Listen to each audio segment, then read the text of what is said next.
Bueno, arratsaldeon guztioi, eta mila esker gaur beste hitzaldi honetara gerturatzeagatik. Gaur azken aurreko hitzaldia izango da, aurtengoa.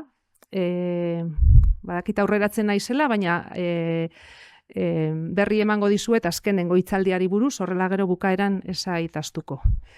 Gracias por venir a esta nueva conferencia del 14º ciclo de conferencias de Celedones de Oro. Y aunque me adelanto, os voy a anunciar la última conferencia por si luego al final se me pasa.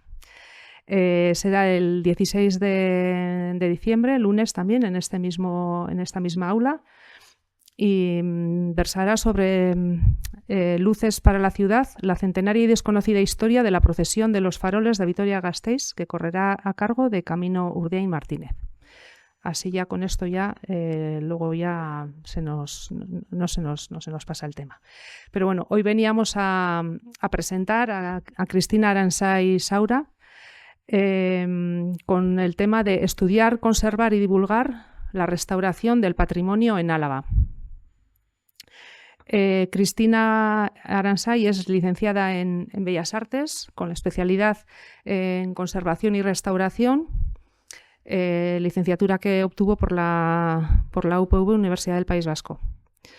Después de estar trabajando durante 20 años de técnica restauradora como funcionaria en la Diputación Foral de Álava, siguió en el mismo servicio de restauraciones, pero desde 2008 ejerce también las funciones de jefa del servicio. Sigue con el tema de la conservación y restauración de obras, pero también se dedica a otras tareas de planificación y gestión del propio servicio, la organización de diferentes proyectos que pasan por el centro, para tratar y conservar tanto obras de arte como otros objetos patrimoniales que son de diferente titularidad en el territorio, tanto de administraciones públicas como de museos, como veremos a continuación. Cristina dirige, por tanto, el servicio de restauración, que ya nos va a mostrar ahora cómo se compone por diferentes secciones o especialidades. Es la responsable de la gestión de las intervenciones de conservación y restauración que se hacen sobre el patrimonio histórico, artístico, arqueológico en Álava, de manera que estas intervenciones, que el control de estas intervenciones se hagan con totales garantías y siguiendo los criterios y la metodología que se acepta internacionalmente, ¿no? Con los criterios y con los estándares internacionales que deben de regir este tipo de intervenciones sobre el patrimonio. Coordina y supervisa estos proyectos de intervención y conservación y también, por otra parte, como representante de la Administración Foral de la Diputación, participa y colabora coordinando otras comisiones, otros consejos, como por ejemplo la comisión mixta, que ella también nos comentará ahora con mayor detalle dentro del convenio existente entre Diputación y Obispado. También participa en el Consejo Académico de la Escuela de Patrimonio de Nájera como representante foral y es también la representante de la Diputación en el Plan Nacional de Investigación en Conservación, que se coordina desde Madrid, desde el Instituto de Patrimonio Cultural Español. Pero bueno, aparte de todas estas tareas de gestión que ha ido asumiendo a lo largo de los años, seguro que no ha perdido el contacto con el estudio y la intervención directa de las obras. Es una muy buena conocedora del patrimonio de Álava y ha intervenido sobre multitud de ejemplos que seguro que le han dado muchas satisfacciones, ¿no? Como algunos ejemplos conocidos que también conoceréis vosotros, como la romería de Ignacio Díaz de Olano, que podéis contemplar en el Museo de Bellas Artes, o la lamentación sobre Cristo muerto, la pintura de Gaspar de Crayer, de la Catedral, o el lienzo de San Martín del retablo de Bachicabo. En todas ellas ha tenido una intervención directa y muchas otras más, por no alargar aquí su su currículum. Entonces, bueno, yo creo que lo mejor es que ella sin más pues pase a comentarnos un poco cuáles son los objetivos y las líneas de trabajo que se llevan a cabo en el servicio de restauración. Y bueno, y seguro que nos lo muestra con unas imágenes maravillosas de intervenciones y de trabajos en los que ha intervenido ella o que ha gestionado desde el servicio de restauración. Así que sin más, lo mejor es que os deje con ella. Eskerrik asko, Edurne. Bueno, arratsaldeon, muchísimas gracias por venir. En primer lugar, quería agradecer a la institución Celedones de Oro pues, su amable invitación a participar en esta conferencia y a contar un poco lo que es mi día a día, que bueno, pues soy una apasionada del mundo de la restauración y tengo la suerte de que es mi trabajo y es mi profesión de toda la vida, más de, como ha contado ella, cerca de 36 años dedicadas a trabajar en el servicio de restauración. Y bueno, pues es un lujo y un privilegio que tengo. La charla, os voy a contar un poquito, bueno, va a tener una parte de contar un poco el día a día, como os comentaba, y luego lo vamos a alternar con pequeñas píldoras de algunas de las obras que se han restaurado a lo largo de estos años, pero sin centrarme mucho en un tratamiento de restauración concreto. Os voy a dejar con ganas de saber más y seguro de salir de aquí, ir a los museos a descubrir ese rico patrimonio que tenemos en Álava. Uy, le he dado al final. Espera. Vamos a empezar con un poco de historia. El servicio de restauración tenemos que decir que más o menos empieza a funcionar y nos tenemos que remontar hacia 1987.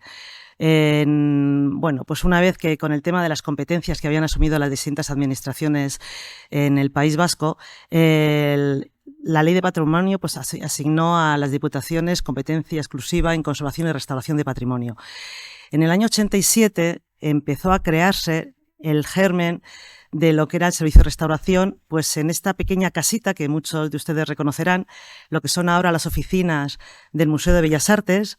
Antiguamente era la casa del conserje, la casa del chofer, y en esa pequeña casita, con muchas ganas, muy motivadas, pero ningunas condiciones realmente, porque era una casa en 2 alturas, sin accesibilidad, muy compartimentada, pues empezamos a trabajar y ahí el primer equipo del servicio de restauración, capitaneados por Rosaura, pues sentó las bases de lo que ha sido y parte de lo que es hoy en día el servicio de restauración.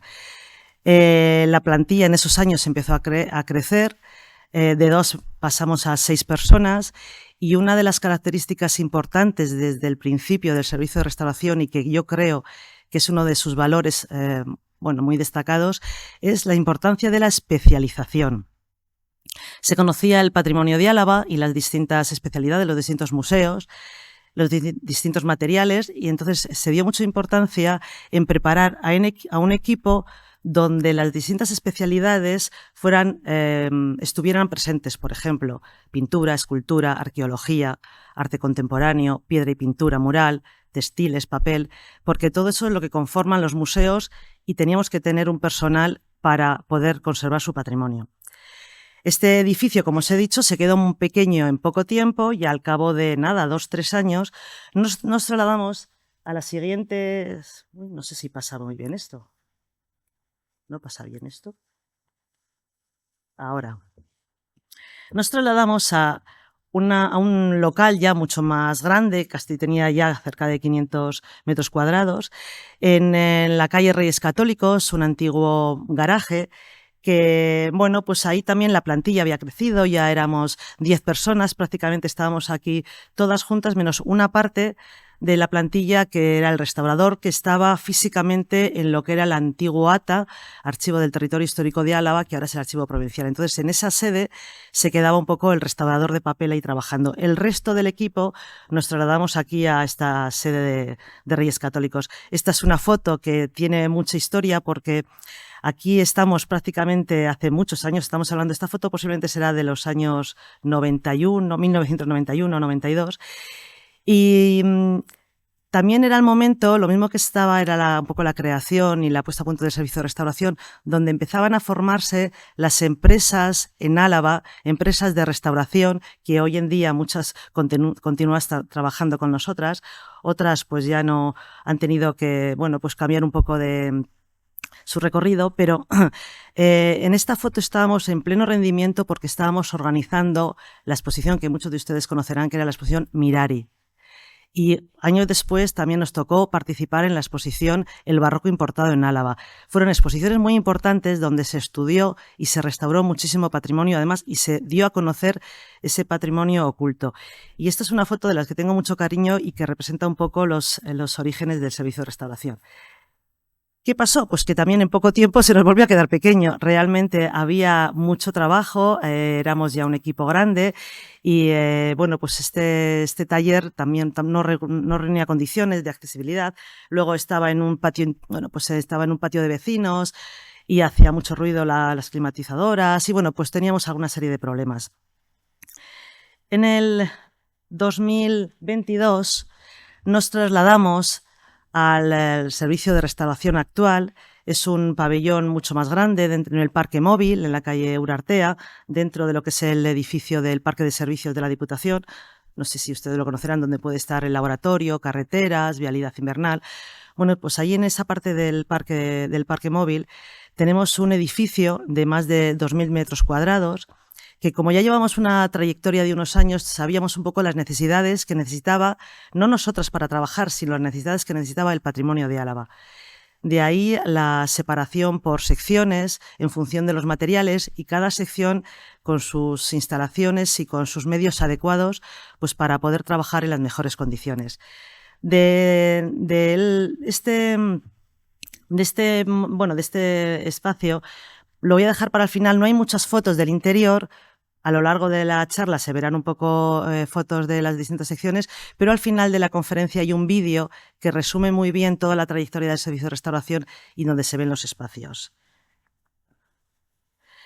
En el servicio actual de restauración, como ha comentado Edurne, dimos mucha importancia a lo que son las distintas secciones para poder cuidar y conservar el patrimonio de los museos forales.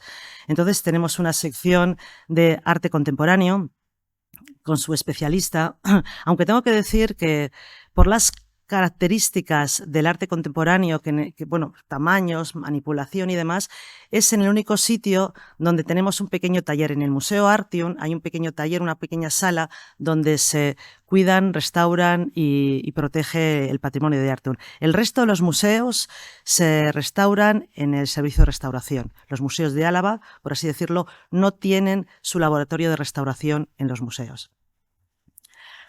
Además de la especialidad de arte contemporáneo, tenemos personal especializado en documento gráfico y fotográfico, en escultura, en materiales arqueológicos, en pintura, en piedra y pintura mural y en textiles.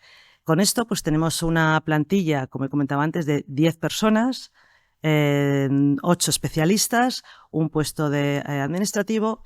Y la jefatura, que me toca a mí, que un poco tengo que, pues como ha comentado Edurne, gestionar un poco todos los trabajos. En los últimos años sí que he dejado un poco de actuar directamente en la obra, aunque me apasiona, y una de las cosas que más me gusta es bajar a los distintos talleres y secciones para ver lo que se está restaurando, porque además es de un aprendizaje, aprendo muchísimo viendo cómo mis compañeras están restaurando el patrimonio. Con todo esto que os he contado, con un poco las tres sedes, nuestro objetivo al final es garantizar la pervivencia, protección y puesta en valor de los bienes culturales del patrimonio del territorio histórico de Álava en beneficio de las generaciones presentes y futuras. Eso es un poco nuestro objetivo, la misión que tenemos. Y para eso, pues eso, disponemos de una plantilla especializada, que quiero aprovechar también este momento para, lo voy a repetir en varias ocasiones, pero sí que es muy importante hablar sobre todo del gran equipo humano que tiene Álava, que tiene la Diputación Foral de Álava, del que yo estoy muy orgullosa y que, bueno, pues que llevamos toda la vida juntos, llevamos más de 35 años juntos en el servicio. y también es uno de los grandes valores que tiene, o sea, que el patrimonio de Álava está en las mejores manos que podía estar. Y eso es importante decirlo y quiero reconocerlo aquí. En nuestra línea tenemos en principio 3 líneas de actuación. La primera, como ha comentado ya Edurne, es la conservación y restauración de los bienes culturales propiedad de la Diputación. Todo el patrimonio que está en los museos forales, estamos hablando del Museo de Bellas Artes, Museo de Armería, Artium, Museo Vivat, que alberga las colecciones de naipes y de arqueología, y luego varios convenios que tenemos con el Museo, con el Obispado y para conservar el patrimonio más religioso que está en el Museo Diocesano de Arte Sacro.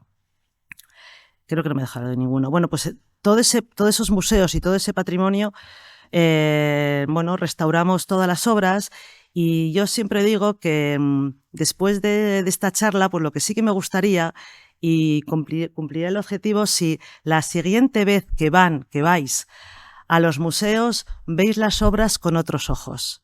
Porque los restauradores tenemos la suerte de tocar, de tener en nuestras manos un patrimonio, de analizarlo, investigarlo, diseccionarlo, ¿no? Entonces, la verdad es que eso es un privilegio que nos gusta transmitirlo y descubrir y, presentar el patrimonio con otros ojos y desde otro punto de vista, distinto al fundamental, que es el de los historiadores y las historiadoras. Pero las restauradoras tenemos esa parcela de descubrir un poco los materiales de los que están hechos, los descubrimientos, intervenciones antiguas. La verdad es que es una gozada todo lo que nos van contando el patrimonio.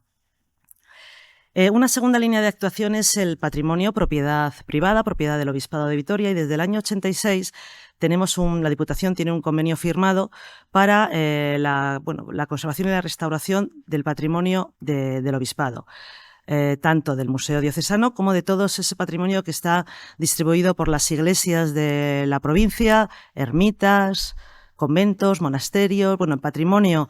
Aunque el de los conventos va un poco por otro lado, pero sobre todo el patrimonio del Obispado.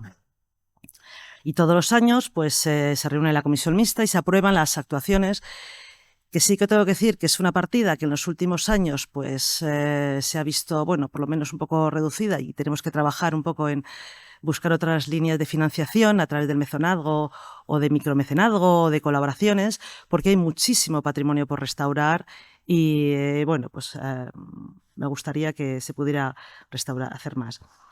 Este año, por ejemplo, estamos interviniendo en la iglesia del retablo de Agurain, en la iglesia el retablo de Argote, de Moscador. Es un patrimonio que tenía muchísimos problemas de conservación. Y por último, hace unos cuantos años nos dimos cuenta que había una parcela que se quedaba un poco en terreno de nadie, que era el patrimonio o los bienes histórico-artísticos propiedad de las juntas administrativas, de los ayuntamientos. Y desde el año 2016 sacamos una convocatoria para fomentar la conservación y restauración del patrimonio de las entidades locales. Gracias a esa convocatoria se ha podido restaurar muchísimo patrimonio. Y este año, por ejemplo, hemos podido actuar e intervenir en la iglesia de Miñano Menor, que no sé si les sonará, pero la semana pasada hubo una presentación de la recuperación de la pinceladura en la iglesia de Miñano Menor, un proyecto muy, muy interesante que se ha podido hacer a través de esta línea de financiación. Hemos intervenido este año en unos escudos de una casa, un palacio en Archiniega. Se va a restaurar el crucero de Dallo. Se van a restaurar unos textiles litúrgicos del Ciego que están cedidos y se han cedido al Ayuntamiento del Ciego. Y también, por ejemplo, vamos a restaurar, que prácticamente se está finalizando, el retablo de la parroquia de Antoñana. Entonces, con estas 3 líneas de actuación vamos conservando no solo el patrimonio de los museos, sino también el patrimonio disperso y de propiedad tanto del Obispado como de las entidades locales.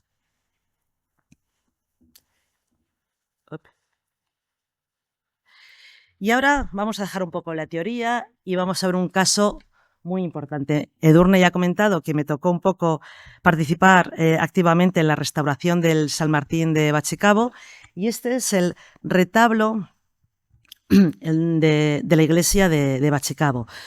Leí un artículo en el 2003, leyendo un artículo de unas restauradoras, donde mencionaban y hablaban de los cuadros de la iglesia de Bachicabo y su mal estado de conservación. Y hablaban también en esa revista de un artículo anterior del profesor historiador Pedro Echevarría, donde hablaba de la gran calidad artística que tenían estos lienzos de Bachicabo, y lo mismo, hablaba un poco de su mal estado de conservación. Bueno, pues cogiendo ese artículo, en el 2006, de oficio y de manera desde el Servicio de Restauración nos acercamos a esta iglesia y descubrimos pues un retablo muy interesante, con una historia muy bonita. Y efectivamente, el cuadro central, que representa a San Martín partiendo la capa al mendigo, estaba en un estado lamentable. Todos los adjetivos tenía la pintura que se estaba cayendo, el marco roto, ataque de hongos, deformaciones, alabeamientos, todo. Entonces, pues decidimos un poco presentar esto en la comisión mixta, y tanto desde prácticamente de oficio, desde el Servicio de Restauración y desde la comisión mixta, empezar su restauración y recuperar y salvar por lo menos el cuadro central de San Martín de Bachicabo. ¿Qué es lo que pasó? Que al sacar el cuadro del retablo central, pues detrás apareció otra pintura, sorprendentemente, y pues las cosas agradables que tiene un poco el intervenir en el patrimonio. Se veía perfectamente la escena de la huida a Egipto, y que era una pintura, una pinceladura hecha en lo que era toda la pared del ábside de la iglesia. Pedro Echevarría ya lo sabía, lo conocía y lo tenía documentado, ¿no? Aquí ven alguna foto, la foto de la derecha, esta foto como estaba un poco, no sé qué va aquí. Aquí ven un poco, no, esto no funciona, el cursor. La foto de la derecha, donde se ve el cuadro de San Martín de Bachicabo lleno de papelitos para intentar que la pintura no se cayera. No había visto una cosa igual en todos los años que llevamos ya trabajando.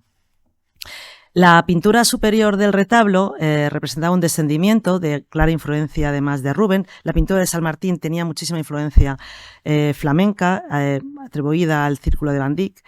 La de arriba estaba atribuida al Círculo de Rubens, y también lo mismo, te presentaba un estado de conservación muy malo.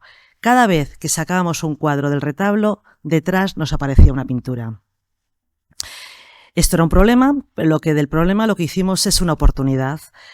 Tuvimos muchísimas reuniones con el párroco, con el pueblo, con Félix, que era entonces el presidente de la Junta Administrativa de Bachicabo, y les explicábamos un poco que cada vez, que el descubrimiento de esta pinceladura, y que a lo que le propusimos también es cambiar el proyecto inicial, desmontar toda la mazonería del retablo, ver un poco la extensión de la pinceladura, restaurar año a año. Claro, esto fue un proyecto que se dilató en el tiempo. Al final estuvieron como 5 o 6 años, porque supuso una inversión económica muy importante y porque supuso también un cambio muy importante en la iglesia. Suponía que había que modificar todo lo que es el ábside de la cabecera para darle una solución a esto que iba apareciendo, que teníamos un retablo de pinturas de una calidad muy importante, pero colisionaba con otro patrimonio que iba apareciendo también muy importante, que era una pinceladura del siglo XVI. La pinceladura del siglo XVI y el retablo de pinturas del XVII. Como os comento, pues ese problema le dimos la vuelta para hacerlo como una oportunidad, y hablando con el pueblo, a través de la comisión mixta, optamos. Aquí, vemos una foto de desmontar el retablo, ver un poco realmente todo lo que era la superficie que ocupaba la pinceladura. Estamos hablando de 35 metros de pinceladura, con escenas de la huida a Egipto, el Calvario, algunos evangelistas, muy, muy interesantes. Pedro Echevarría ya lo había atribuido a Juan de Armona, un pintor de Orduña, que tiene otras pinturas y otras pinceladuras en otros edificios. Los laterales vemos también un despiece, que se cortan y que mantiene la forma del retablo. Eso significa que la iglesia de Bachicabo estaba totalmente pincelada y pintada, todos sus muros.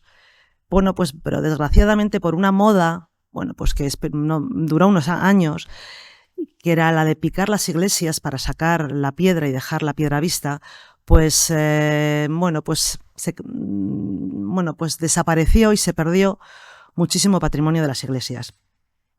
En este caso teníamos la suerte que el propio retablo respetó y mantuvo esta pinceladura que, bueno, una vez restaurada, pues quedó pues muy bien. La verdad es que se recuperó porque estaba protegida por el propio retablo.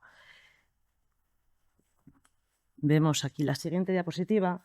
Es una foto de lo que iba pasando, de lo que os he comentado. Además de desmontar el retablo, hubo que desmontar los retablos laterales, colaterales que estaban ahí, hubo que desmontar la mesa de altar, o sea, hubo que hacer una transformación importante de la iglesia porque había hablando con el arquitecto también de la Diputación, se le ocurrió una idea muy buena que luego ha sido modelo para otros proyectos.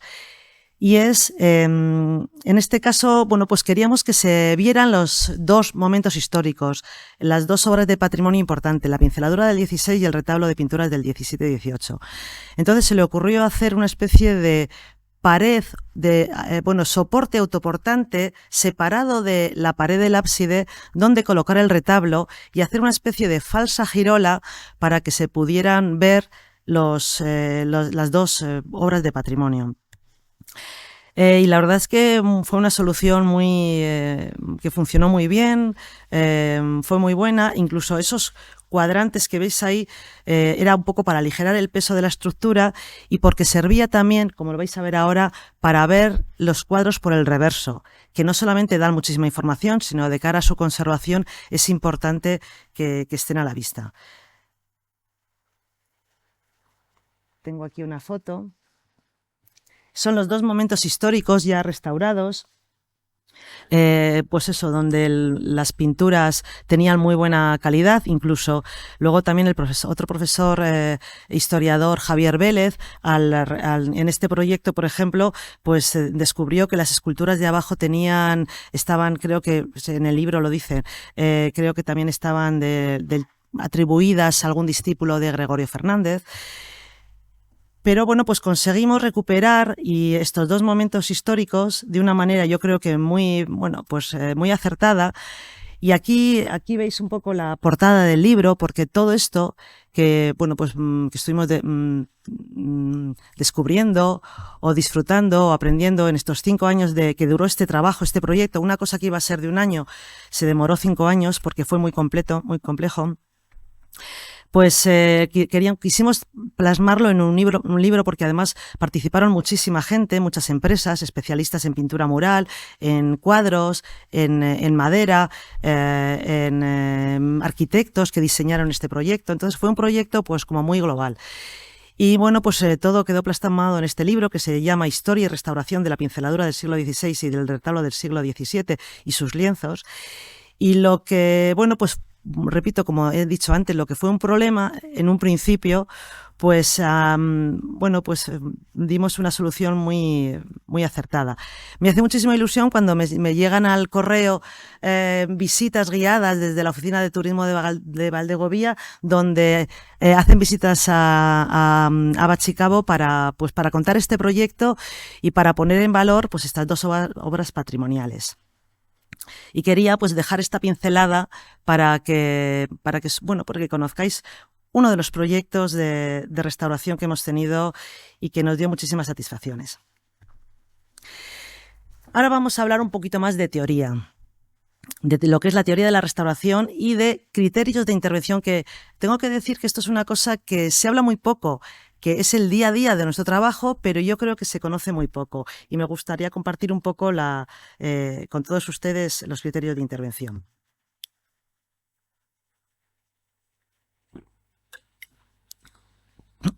El primero de todos ellos es respeto a la integridad histórica, física y estética de la obra. Lo fundamental es el respeto a la obra que tenemos que conservar y restaurar.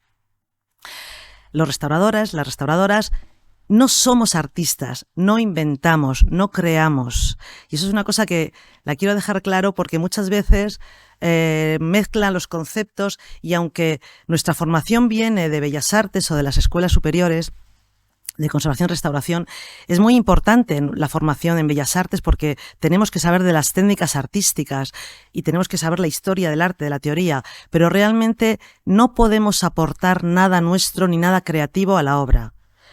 Nuestro objetivo es conservar la obra, frenar el deterioro y respeto absoluto a su integridad histórica. Y para este criterio pongo la fotografía del proyecto de restauración de la Virgen Blanca, que todos conocerán, porque fue un proyecto también muy interesante donde, bueno, cuando empezamos el proyecto de restauración, que tengo que decir que se restauró porque aquí en este caso también hubo muy buenas sinergias junto con la Cofradía de la Virgen Blanca, el Obispado, el Servicio de Restauración, incluso el Ministerio de Cultura, porque gracias a la delegación del Gobierno se consiguió la financiación por parte del Ministerio de Cultura a través del Instituto de Patrimonio para restaurar la imagen y financiar su restauración. Sabíamos que lo importante de esta obra era mantener el aspecto tal como lo teníamos, tal como todo lo conocíamos. Y lo que teníamos que hacer es frenar el deterioro, que estaba muy mal, y estudiar, aprovechar la oportunidad que nos daba la restauración para estudiar. Y para estudiar todas las intervenciones, porque la empresa que se hizo cargo de la restauración, Petra de Vitoria, pues hizo un estudio muy importante de policromías y descubrió que tenía más de, creo que, no sé si me equivoco, pero más de 19 estratos de policromías 16, 19, que le habían ido aplicando a esta imagen desde sus orígenes. Pero eso es muy habitual, porque el patrimonio, que además el patrimonio que tiene mucho culto y que tiene muchísima devoción, también está a las modas y a los gustos de la historia del arte y van evolucionando y se va policromando en función de las modas y de los años, ¿no? Y de los siglos. Entonces, en este proyecto, que fue un proyecto muy multidisciplinar, donde participaron muchísimas profesiones, muchísimas disciplinas y todos pusieron su granito, pues fue muy importante todos los estudios que hicieron, pero lo pongo siempre como ejemplo para explicar uno de los primeros criterios de intervención que tienen que tener todas las restauradoras a la hora de afrontar un proyecto de restauración. Respeto absoluto a la integridad histórica y estética y física de la obra. Un segundo criterio muy importante es la unicidad y corrección de los criterios aplicados. Esto significa que cuando nos enfrentamos contra una restauración tenemos que tener en cuenta lo que dicen las leyes de patrimonio y lo que dicen las normas internacionales. Hay un código deontológico que nos marca las pautas de lo que se puede y lo que no se puede hacer. Entonces, bueno, por eso hay que estudiar y seguir un poco las normas internacionales. No es nada arbitrario, no es nada aleatorio. Es muy importante contactar con colegas, con especialistas que han trabajado casos similares para ver una puesta en común, el ver otros casos. Entonces, es muy importante el intercambio de conocimientos de unos profesionales con otros. Recogida de la mayor cantidad posible de información. Bueno, esto me lo vais a escuchar varias veces a lo largo de la charla. La posibilidad y la suerte que tenemos las restauradoras, los restauradores, es que tenemos la suerte de investigar en el patrimonio. Entonces, y que tenemos que conocerlo en profundidad, porque cuanto más lo conozcamos, mejor podremos aplicarle el tratamiento. Y pongo esta fotografía, que no sé si reconoceréis la obra, es un Cristo Cristo, digo de Caña de Madrid, no me voy a adelantar, un Cristo de la Catedral Santa María, está expuesto en la capilla del Santo Cristo de la Catedral Santa María. Este tiene una historia muy bonita, y es que es un Cristo tamaño natural, muy grande, pesa muy poquito, es del siglo XVI y no sabíamos nada más, no sabía nada más de él. No sabíamos su técnica, pero sabíamos que era muy grande, muy grande, muy grande y que pesaba muy poco, muy poco. No era madera, no era escayola, era del 16, tenía varias policromías. Bueno, pues gracias a los estudios, a la recogida de la mayor cantidad de información, cogimos muestras, analizamos las policromías, los brazos estaban rotos y bueno, pues el servicio de restauración dispone de una infraestructura que es un endoscopio. Y a través de algunas perforaciones y algunas zonas rotas del brazo, metimos la endoscopia. Bueno, pues la sorpresa es que descubrimos que la estructura de este Cristo estaba hecho de caña de maíz. Entonces, claro, fue una sorpresa, una grata sorpresa. Entonces ya nos pusimos a investigar, a estudiar. En aquel momento también en Castilla y León, en el Centro de Restauración de Simancas, estaban estudiando otros Cristos. Nos pusimos en contacto con ellos porque nos pidieron endoscopia y también tenían otro Cristo que les resultaba un poco difícil de identificar. Y bueno, pues es un Cristo que viene novohispano, mexicano, del taller de los grandes Cristos mexicanos. Tiene una técnica muy novedosa porque está hecho con un molde y con cañas de maíz para que pesara poco, pero que fuera transportable. Y luego esto fue una técnica que incluso algunos artistas de aquí, bueno, pues también lo copiaron, ¿no? Pero era una técnica que nunca habíamos visto en obras de Álava. Álava creo que tiene un Cristo de caña de maíz, pero por ejemplo en Vizcaya hay otro, en Donostia hay otro, en Castilla y León hay varios. Bueno, pues a raíz de que se ha restaurado y que también se ha publicado y que hay algunos artículos, pues hemos visto que hay y hay algunos historiadores que están estudiando este tipo de patrimonio. Y lo pongo porque gracias a la documentación y al querer conocer la técnica, cómo está hecho, qué problemas tiene, pues descubrimos cosas pues muy interesantes. Y priorizar la conservación preventiva. Esto es fundamental y además es una manera y es una forma, yo creo que muy importante de trabajar y que cada vez lo tengo más claro, porque más vale prevenir que curar, y esto sonará mucho y eso también sirve para el patrimonio. La restauración es muy cara, entonces es muchísimo mejor intervenir en todos aquellos aspectos ajenos a la obra que mejoran su conservación. Y estoy hablando de medidas climáticas, de cerramientos, de climatizaciones, de quitar goteras, de revisar plagas, de todo eso que afecta de manera externa al patrimonio, se puede solucionar y mejora muchísimo su conservación. Esta foto, bueno, pues conoceréis también, es uno de los sepulcros de la capilla del monasterio de Quejana, que estamos actualmente restaurándolo. Creo que esta es la madre de los padres del canciller, ¿cómo se llama? Elvira, de Ceballos. Y durante el proceso de restauración también se hicieron se están monitorizando con controles periódicos para ver un poco las condiciones tanto de temperatura, humedad relativa como luxes que le pueden afectar al patrimonio. Y bueno, pues es otro de los criterios que trabajamos y que tenemos muy en cuenta cada vez que afrontamos un proyecto de restauración. Priorizar la conservación preventiva. Y mínima intervención. Esto hay que decir que a veces es un poco difícil, pero vamos a intentar. Es decir, aplicar al patrimonio lo que necesite, pero sin pasarnos. Entonces, aquí tenemos un caso muy bonito. Esto es una concha de tortuga, es un patrimonio arqueológico, apareció en La Hoya, una compañera, Paloma, lo restauró. Entonces, bueno, pues estaba muy fragmentado, como el patrimonio arqueológico, que aparece, pues eso, muy deteriorado.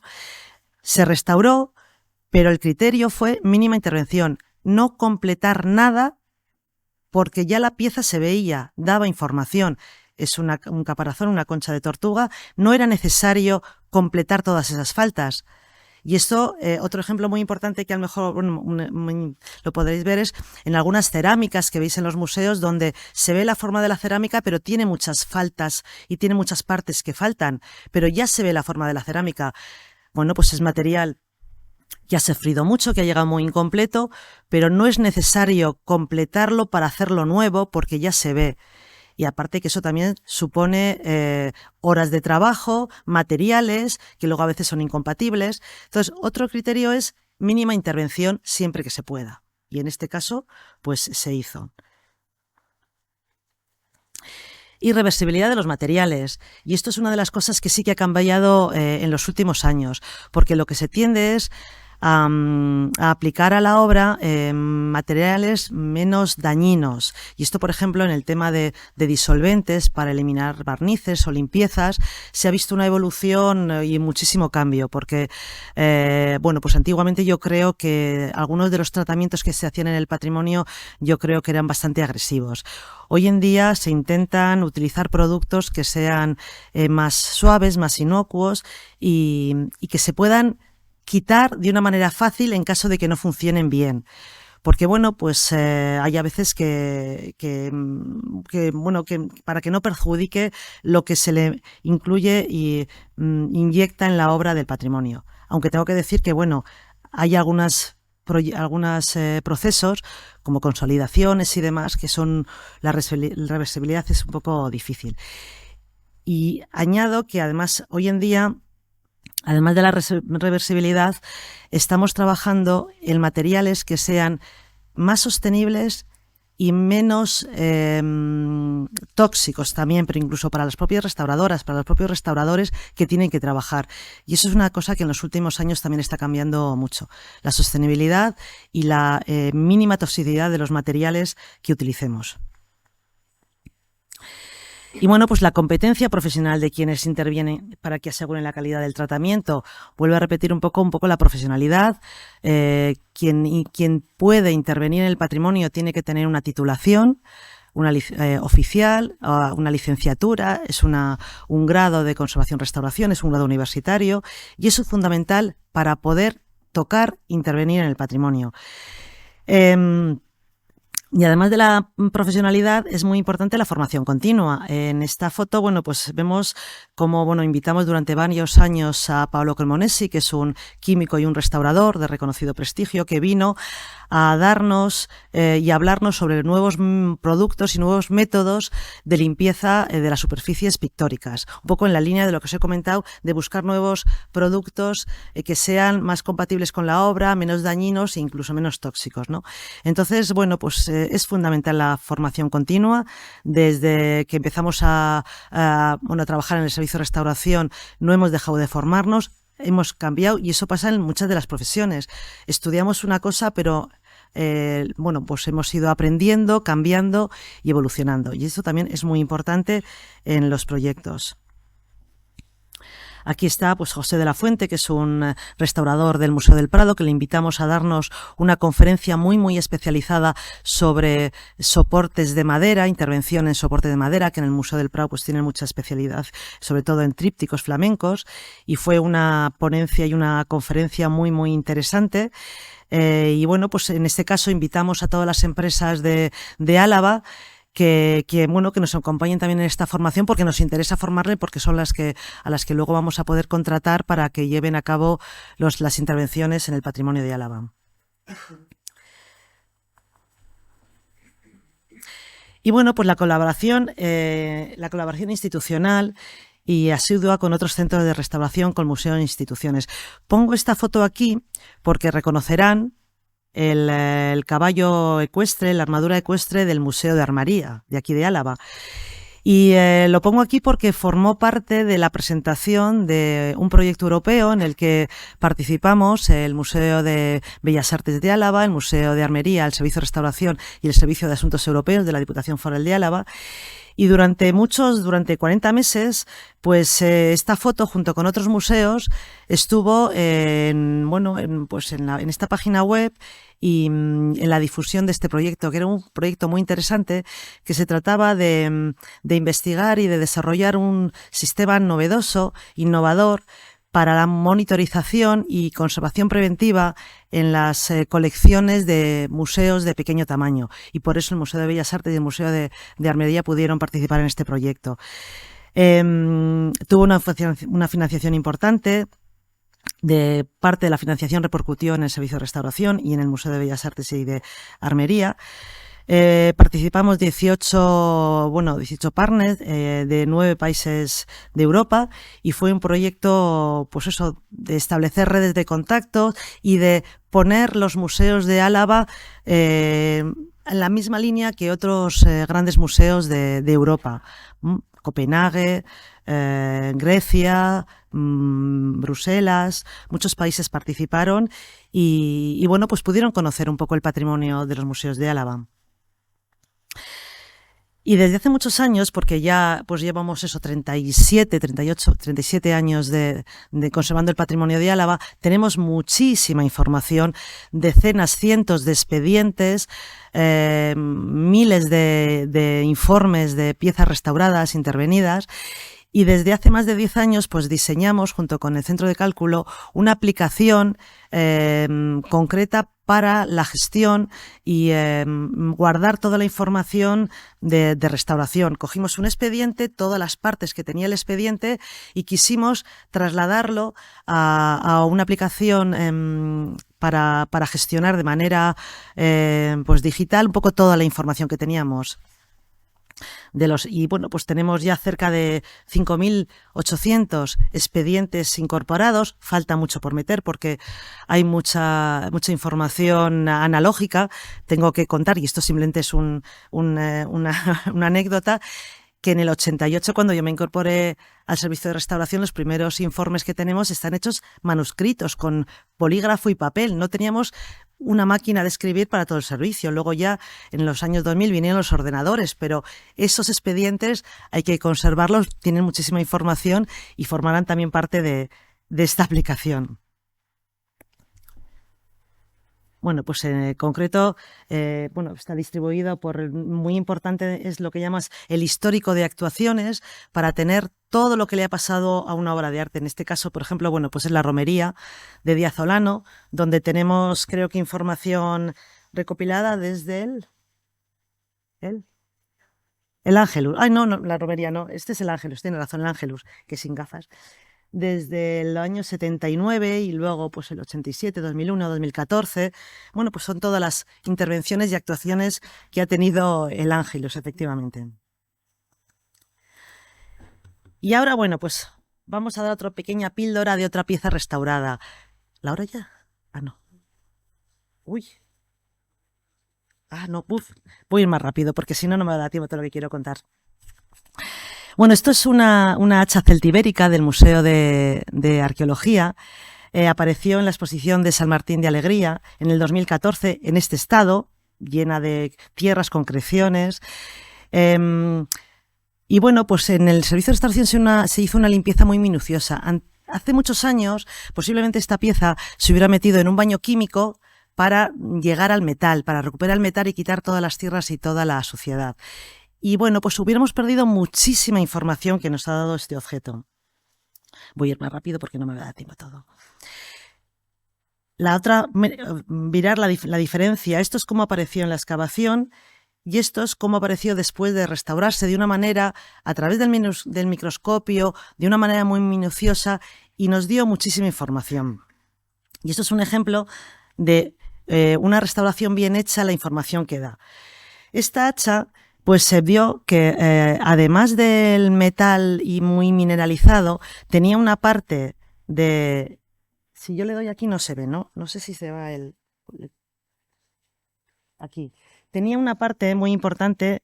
Esto era una tela, la impronta de la tela, que perfectamente podía ser el sudario del guerrero. Bueno, esto es una hacha arrojadiza de un guerrero celtibérico que estaba enterrado. Aquí encontramos también un fragmento de madera, que es muy difícil aparecer también la madera. Bueno, pues estaba la madera, el que se pudo analizar. Y lo importante también, otra cosa muy curiosa, es esto de aquí, que gracias a esa restauración que os he dicho yo con microscopio y estrato a estrato y muy minuciosa, aparecieron estas marcas, que esta es una macrofotografía, que son pupas de los animales que participaron en la descomposición del cadáver. Entonces, eso con una limpieza muy agresiva, toda esta información lo hubiéramos perdido. con esta información podemos saber, en función del animal y de las pupas que hay, pues bueno, esto es más de Paloma, por ejemplo, lo cuenta muy bien porque esta pieza la restauró ella, pero en función del animal que aparezca por ahí, tú puedes saber en qué momento lo enterraron, cuánto tiempo estuvo al aire libre, si estuvo tapado. Bueno, pues esa que puede parecer una tontería y demás, pues da muchísima información. Lo mismo que la tela, lo mismo que la madera, porque se puede analizar la madera para ver un poco pues, los árboles, los arbustos o la vegetación que había en esos momentos. Uy, espérate, que se ha quitado esto. Upe. Esto, no sé por qué he hecho yo aquí, se ha quitado algo. No sé por qué. No puedo quitar esto. Ahora, vale. Disculpa. No funciona esto. No funciona. Lo estoy pasando y no funciona. Lo voy a pasar manualmente. No funciona. Lo voy a pasar manualmente. Bueno, pues con esos tres datos que daban en el hacha, pues podemos ver la época del año de enterramiento, los movimientos del cuerpo, rituales de enterramiento. O sea que los objetos arqueológicos o cualquier objeto de patrimonio con una buena restauración da muchísima información. Los objetos nos cuentan muchas cosas, nos cuentan su historia material y eso es importante tenerlo en cuenta. En un artículo leí una frase que me gustó mucho, que es: un patrimonio que no se conoce, algo que no se conoce, corre el riesgo de perderse para siempre. Yo iría más allá y diría que un patrimonio que no se conoce, cuida y difunde, corre el riesgo de perderse para siempre. Y eso es lo que intentamos trabajar en el servicio de restauración, cuidar y difundir el patrimonio. Y lo digo porque ahora os voy a contar de una manera rápida que nos pareció muy importante desde hace años, desde el 2011, empezamos con un programa que llamamos Escuartean, que empezamos a mandar píldoras todos los meses, el 1 de cada mes mandamos información de una de las piezas que estamos restaurando. A la ciudadanía, cualquier persona que quiera saber algo del servicio de restauración, le mandamos, bueno, si nos facilita su email o nos facilita sus datos, le mandamos esta información de algo que estamos haciendo en ese momento, proceso de restauración, estudiar, consolidar, fases, y bueno, es una manera también de difundir un poco nuestro trabajo. En febrero de este año cumplimos el envío 150 escuarteas enviados una vez al mes desde hace ya unos cuantos años y bueno, pues funcionan muy bien y la verdad es que hay un feedback muy, muy importante. En el 2017 cumplimos 30 años como servicio público dedicado a la conservación y restauración y en el Museo Vivat hicimos una exposición donde queríamos demostrar pues esto que os estoy contando, la importancia de la conservación del patrimonio, el patrimonio de Álava, los distintos materiales, todo lo que habíamos hecho en Álava, todos los puntitos que veis ahí son zonas donde se ha conservado y restaurado su patrimonio. Y en esa exposición, pues uno de los paneles que quiero poner aquí tenía en la entrada, en el Museo Vivat, había una serie de paneles donde explicábamos un poco qué es para nosotros la conservación y la restauración, que era lo importante de documentar el patrimonio, estudiarlo, prevenirlo, conservarlo, restaurarlo y difundirlo. Y esto es una cosa que cada vez que empezamos un proyecto, empezamos por lo mismo, documentar, estudiar. Esto lo tenemos que tener muy claro, porque es fundamental para poner en valor este rico patrimonio que tiene Álava. Esta es una de las fotos de la exposición. Y aquí, bueno, pues una foto del personal del servicio de restauración para que les pongáis cara y nombres, muchos de ellos seguramente les conoceráis. Alguno ya no está con nosotros porque se ha jubilado, pero tenemos una incorporación nueva que es Ruth, que no está en esta foto, que es la especialista de textiles. Pero bueno, pues para que agradecer también su trabajo y quería que les pusierais cara. Y el programa de visitas guiadas que tenemos al servicio de restauración también desde hace más de 10 años, que empezó con los alumnos de la universidad, los del grado en conservación y restauración, que querían un poco ver la parte práctica de la restauración, pero como bueno, pues dio también resultado, luego lo pasamos a la ciudadanía en general y una vez al mes, en grupos de 15 personas, hacemos visitas a la ciudadanía para que conozca qué es lo que hacemos en el servicio de restauración.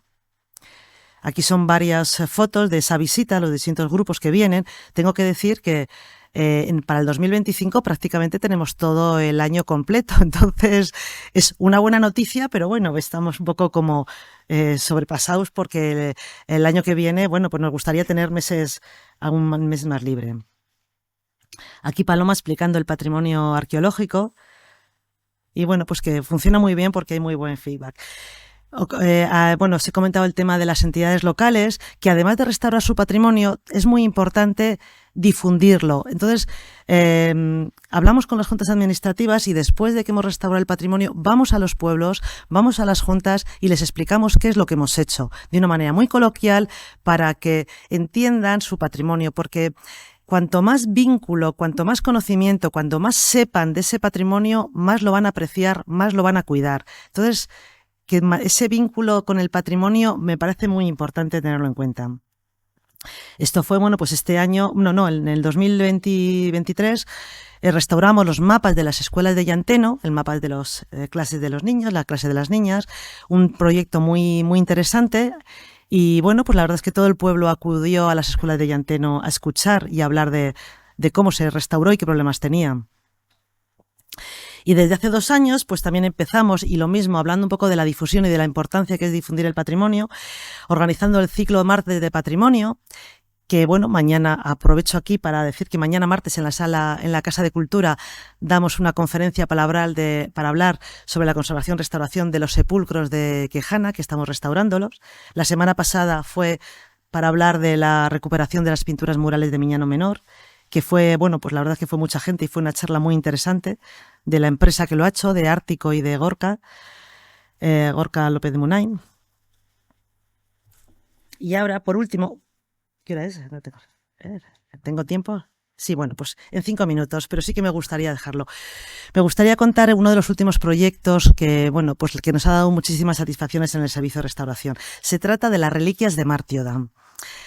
En el 2015, a través de una visita institucional a Mártioda, pues fuimos a ver la torre y luego la iglesia de Mártioda, que es propiedad de la Diputación desde los años 70, y en la sacristía, olvidadas, un poco ahí, almacenadas y olvidadas, y tal como yo creo que lo vio Pío Baroja en 1936 y lo describe en su libro El cura de Monleón, pues había un conjunto de reliquias extraordinarias que un poco desconocidas para la gran mayoría de la gente. Y la verdad es que yo no las conocía y muy poca gente. Micaela Portilla ya sí que en algún libro las menciona, pero estaban muy poco estudiadas.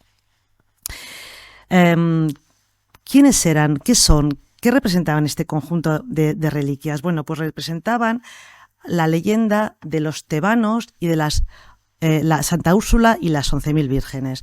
Santa Úrsula era una princesa británica que su padre, voy a contar muy resumidamente la leyenda, que su padre le mandó casarse con un rey pagano, ella no quería, entonces le pide a su padre que quería peregrinar a Roma con 11.000 vírgenes. Su padre accedió y se fue a Roma con 11.000 vírgenes, y a la vuelta de Roma a las Islas Británicas, a Inglaterra, en la ciudad de Colonia, en el siglo IV, que es donde se representa la leyenda, fueron martirizadas y asesinadas por los hunos. Bueno, eso fue un poco lo que presenta la leyenda de Santa Úrsula y las 11.000 vírgenes. Y luego, por otro lado, tenemos la leyenda de los tebanos o tebeos, que eran guerreros cristianos que estaban en Tebas, capitaneados por San Mauricio, y que les mandó el emperador Maximiliano les mandó ir a la zona de Valais, en el Suiza, y ahí les obligó a renunciar a sus creencias cristianas y a adorar a los dioses paganos, a lo cual se lo rechazaron, se negaron, y también fueron diezmados y fueron martirizados. Y era un ejército de 6.600 ejércitos de Tebas. Esa leyenda tuvo mucha influencia en todo el centro de Europa en el siglo III, IV y V, y a lo largo de la Edad Media pues también hubo muchísimo comercio de reliquias. Concretamente en Álava tenemos un conjunto extraordinario de reliquias que representan estas leyendas. Cobijadas en sus nichos y en sus relicarios tenemos 17 cráneos, una cadera, 4 o 5 fémures y un montón de huesitos de santos. Entonces, bueno, pues en el 2015 lo llevamos al servicio de restauración y tenían un estado de conservación penoso, muy malo, y bueno, pues nos empezaron a contar una historia. Tenían problemas de conservación, ataque de hongos, madera deformada. Veis aquí también las reliquias estaban comidos por roedores. Estos comidos de ratones. Hicimos una macro para ver un poco cómo estaban construidos. Era una preciosidad. Tenían sedas, hilos entorchados, plata. Esto es una macro, o sea, es la foto. Las cartelas eran de pergamino. Esto es un huesito, bueno, una maravilla. La construcción, su estado de conservación, deformaciones, oxidaciones, polvo. Bueno, las reliquias tenían dentro papeles policromados. Bueno, pues era un conjunto, una maravilla. Y aquí también fue un proyecto muy importante porque todas las secciones del Servicio de Restauración colaboraron desde sus distintas disciplinas y especialidades, pues porque teníamos aquí todos los materiales. Teníamos papel, hueso, metal, policromía, tejidos, madera, lo teníamos todo. Y como os estoy contando en los... lo que pasó con esto. Empezamos a realizar estudios. Se hicieron toma de fotos, luces con luces ultravioletas, para ver un poco todas sus policromías. Se cogieron muestras para analizar los estratos pictóricos. Se hizo una muestra de carbono 14 para analizar un poco la datación de los huesos. Bueno, pues se hizo un montón de estudios, el estudio antropológico que dio muchísima información de las edades, de las personas, de los cráneos, el estudio de filigranas, de los sellos, había 4 tipos de sellos de lacre.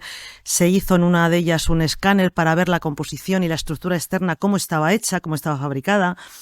Se radiografiaron todas las reliquias porque no quisimos, salvo una que estaba muy mal y estaba comida por roedores, desmontarlas porque nos parecía que había que mantener también la parte de lo que era la reliquia porque estaban muy cosidas y además no era necesario. Si tenemos que con las radiografías podemos ver el interior, pues no es necesario abrirlo, ¿no? Entonces, bueno, con esto quería transmitir que se hizo un estudio, muchísimos estudios, muchísima investigación para conocer todos los materiales.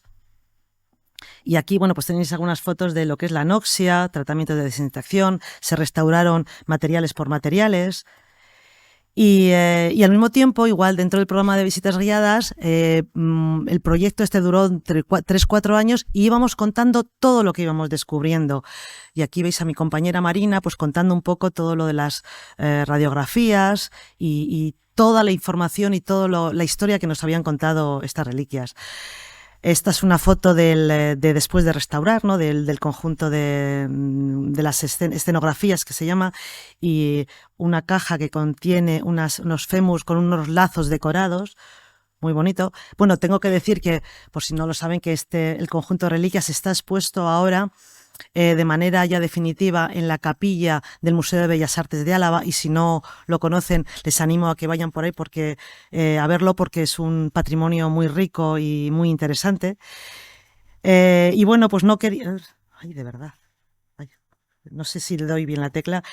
Aprovechando también la restauración y todo el proyecto, pues junto con Sara González de Azpuru, que participó, hicimos una exposición en el Museo de Bellas Artes, pues para contar todo esto que les estoy intentando transmitir, todos los estudios y toda la información que habíamos conseguido sacar a raíz de su estudio y su restauración. También se hizo un estudio histórico-artístico, Inchan Erquicia lo puso en su contexto y bueno, pues gustó mucho y la verdad es que fue ver el patrimonio desde otro punto de vista.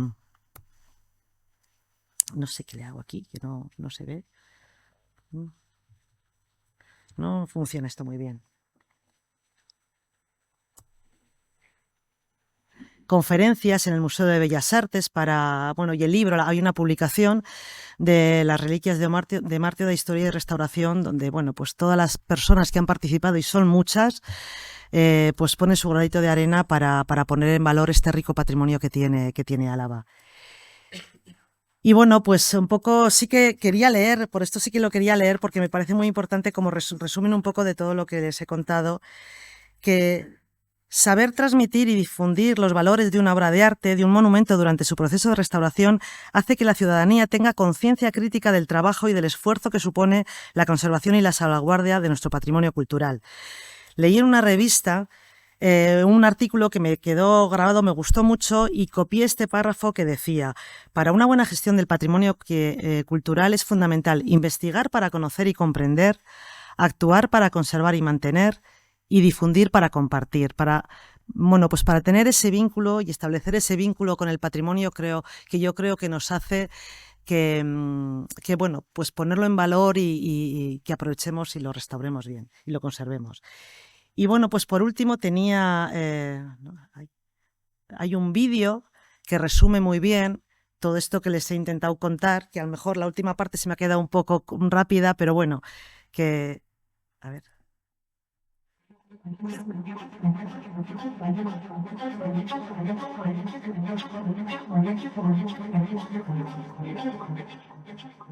El Servicio de Restauración de la Diputación Foral de Álava garantiza la pervivencia, protección y puesta en valor del patrimonio cultural del territorio histórico de Álava a través de su estudio, conservación y restauración, aplicando los criterios adoptados internacionalmente. Creado en 1987, su experiencia y su capacidad para proponer directrices técnicas y metodológicas lo sitúan como un referente profesional.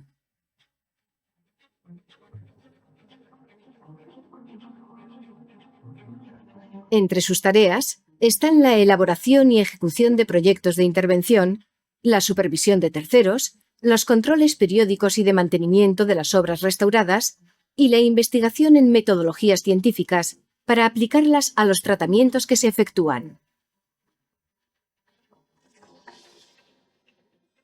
Su ámbito de actuación incluye el patrimonio de la Diputación de Álava, formado por los museos, el Archivo Foral y Casa de Cultura. Por medio de convenios o subvenciones, también se encarga del patrimonio de la Diócesis de Vitoria y del de las entidades locales alavesas y del Condado de Treviño. El trabajo del Servicio de Restauración sobre el notable patrimonio cultural alavés incluye libros y legajos, retablos, pinturas, esculturas y objetos de uso común, monumentos y hallazgos arqueológicos y geológicos, siempre con una significación artística, histórica, científica, religiosa o social, con un volumen anual cercano a las 400 actuaciones.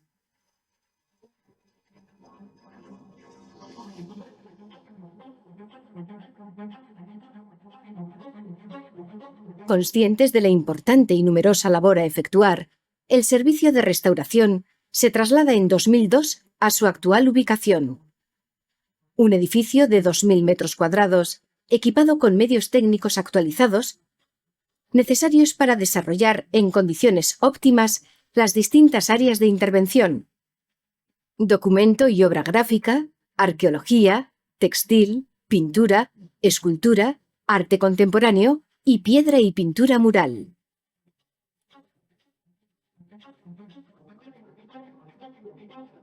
Una sala de fotografía, donde se estudian y documentan las obras mediante técnicas de radiografiado,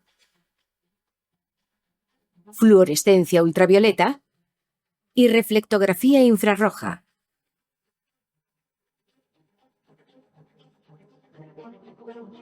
El laboratorio, donde, entre otras cosas, se realizan ensayos de envejecimiento y estudios microscópicos. Y el archivo, donde se custodia la numerosa información generada por cada actuación, son lugares comunes en el trabajo de las personas que conforman el Servicio de Restauración. Dispone también de una biblioteca especializada en conservación y restauración, abierta al uso y consulta de sus más de 3.000 volúmenes. El compromiso del Servicio de Restauración de la Diputación Foral de Álava pasa por la difusión y divulgación de sus trabajos e intervenciones y la promoción del conocimiento en materia de conservación y restauración. Para ello, su intención es implicar directamente a la sociedad alavesa en la importancia de conservar y restaurar el patrimonio cultural alavés, porque solo quien conoce su pasado acepta, entiende y construye su presente.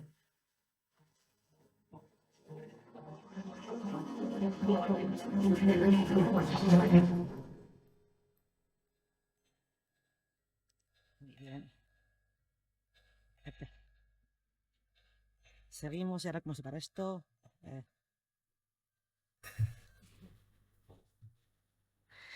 Y bueno, pues muchísimas gracias por todo y bueno, pues esto es lo que ha sido. Si tienen alguna pregunta.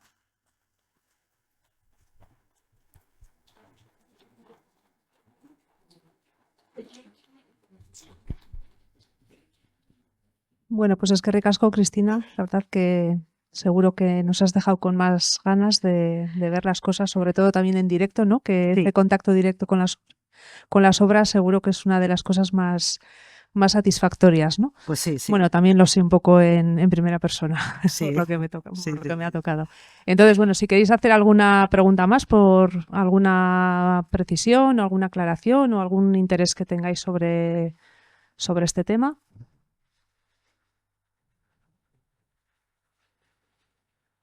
Y si no, mientras igual te iba a preguntar yo, en esos trabajos de colaboración, esos proyectos igual más amplios o incluso en obras más pequeñas, también la colaboración de otros profesionales, por ejemplo, historiadores y Sí. demás, también contáis con ello, ¿no? Sí, siempre. O sea, siempre hay que contar con los historiadores. Además, tenemos muy buena relación y vienen a ver las obras durante el curso de restauración y nos aportan un poco pues todos sus conocimientos y nosotras les contamos un poco lo que vamos descubriendo. Sí, es que eso es fundamental. O sea, a lo mejor lo tenía que haber dicho más, pero la multidisciplinaridad, el trabajar con otras profesiones, con los historiadores, con los arqueólogos, con físicos, químicos, botánicos, hay un montón de profesiones que bueno, entre todos, bueno, pues cada uno aporta su granito de arena, pero todo une y todo suma para conocer un poco mejor el patrimonio. Uh-huh. Sí, es fundamental. Uh-huh.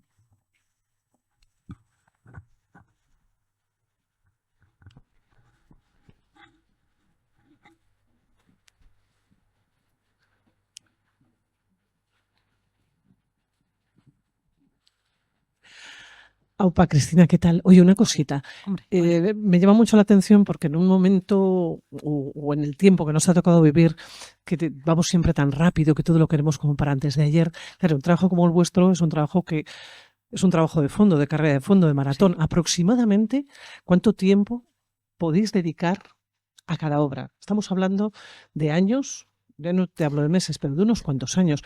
Entiendo que será diferente dependiendo de la obra, ¿no? Con la que estáis trabajando, pero más o menos, ¿qué puede ser? ¿5 años, 6 años? Bueno, 4? a ver, cuando digo que el proyecto, por ejemplo, el último que os he comentado, el de las reliquias de Mártioda, hemos estado 5 años, mucha gente implicada, pero a ver, te cuento, no estamos las 8 horas de la jornada laboral o 7 y pico en la jornada laboral. Es decir, alternamos eso con muchas más funciones que tiene el servicio de salidas a los museos, redactar informes, supervisiones de obras. ¿Se podía haber hecho? Pues en un año. Pero un año de trabajo, sí. En vez de en 5 que se ha demorado. Pero claro, son muchas obras. Son primero estudiar, analizar, poner a punto, hacer pruebas, antes, después, documentar. Sí, el trabajo de restauración es lo que tiene, que es lento, pero es que aquí las prisas no son buenas. Es mejor. No son nunca. No, nunca son buenas, pero aquí menos. Pero tenemos la suerte de estar en el sitio donde no nos ponen esa prisa, salvo cuando hay una exposición que los cuadros tienen que estar restaurados para antes de la inauguración o para cuando se vaya o para el catálogo. Normalmente no tenemos esa presión de hoy para mañana y tenemos esa suerte. El proyecto, bueno, las reliquias de Mártioda, lo bueno que teníamos es que ya era patrimonio de la Diputación, entonces las prisas nos las marcábamos nosotras, junto con el Museo de Bellas Artes. Bueno, queríamos hacer un trabajo bueno, no teníamos prisa, no pasaba nada. Llevaba ahí almacenado desde hace años y años, entonces, bueno, pues un año más no pasaba nada. Los tiempos, pues sí, son muchas horas y mucho tiempo dedicado a intervenir directamente, al estar encima de la obra. Sí.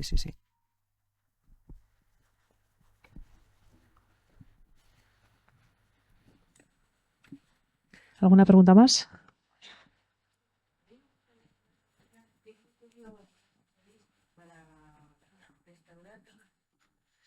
¿Qué criterios seguís, Cristina, para elegir restaurar unas obras u otras?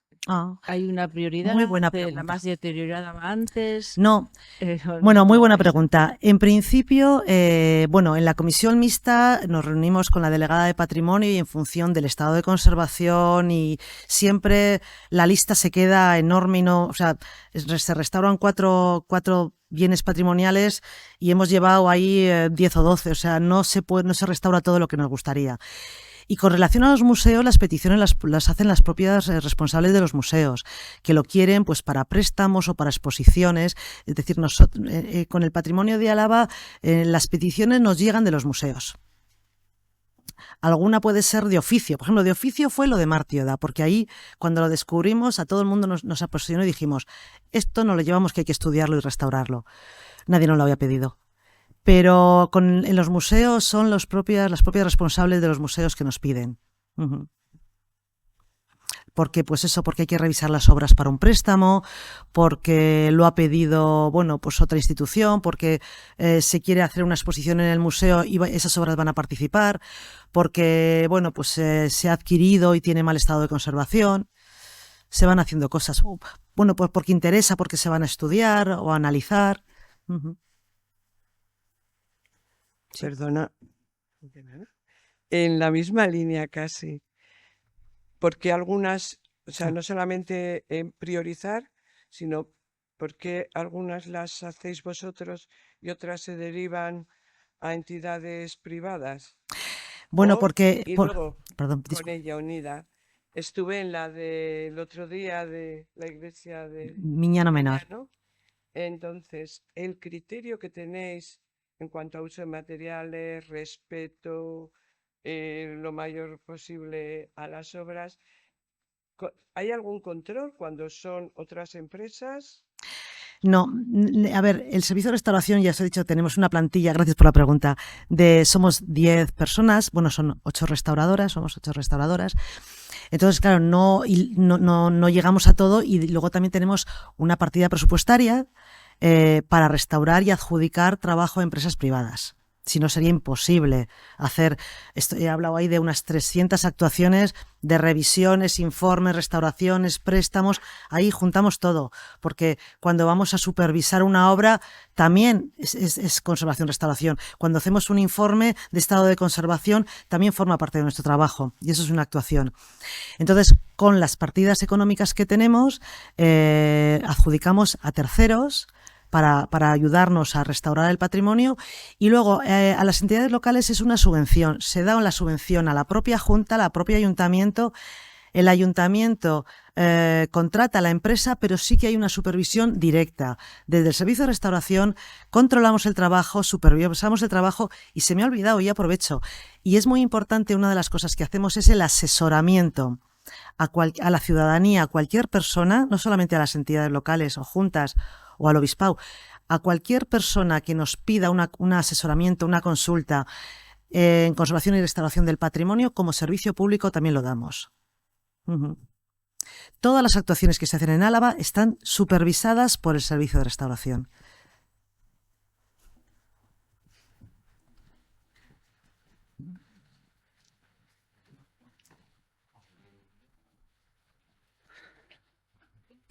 Bueno, en primer lugar, gracias por la charla, que me ha gustado mucho.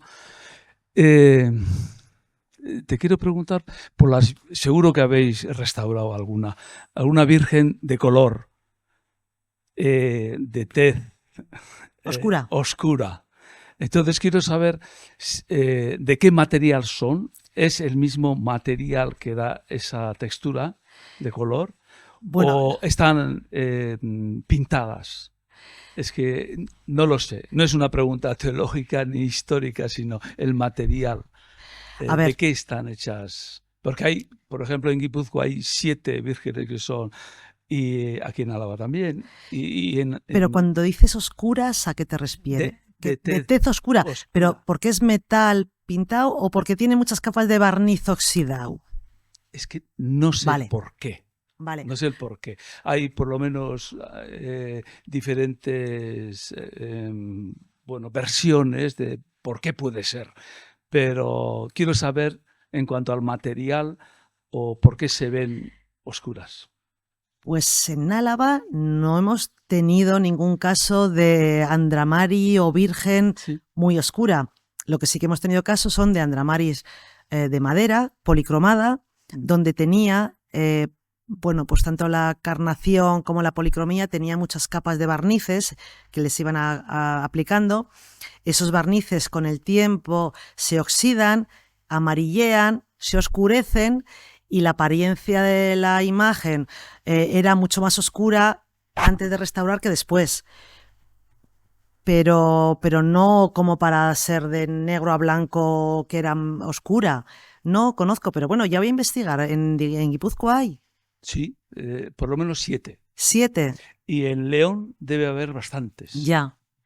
¿Y es de madera, metal? No lo sé. Ya, porque si también es de metal, pues a lo mejor tienen una tonalidad o están emplatadas o tienen algo metálico, puede que tenga esa apariencia más oscura. Una de las teorías es que les daban una impregnación especial precisamente para que, claro.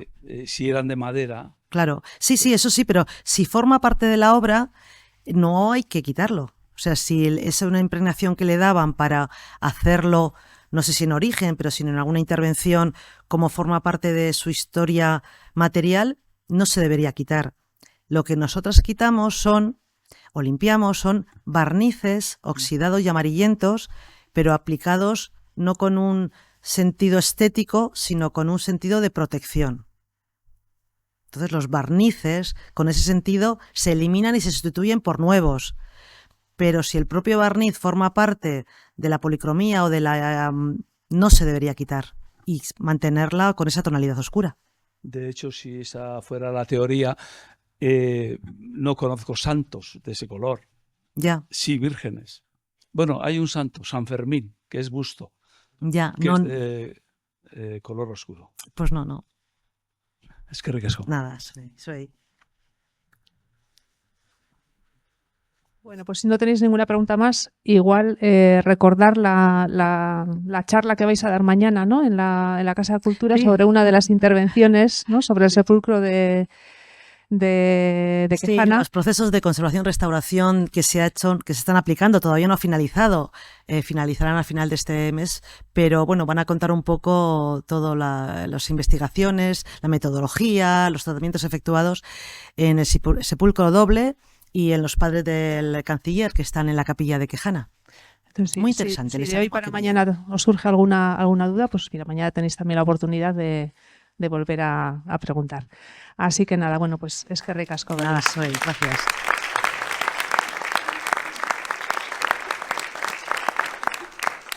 Y ya para acabar también, Cristina, queríamos aprovechar la finalización de tu charla, que bueno, ha sido pues muy interesante. Pues bueno, para acogerte dentro de nuestra asociación y para que, bueno, pues a partir de ahora pues puedas participar también en nuestras actividades, bueno, libremente, lógicamente, pero bueno, ahora pasas a ser parte de nuestra Asociación de Celedonios de Oro. Muchísimas gracias, encantada.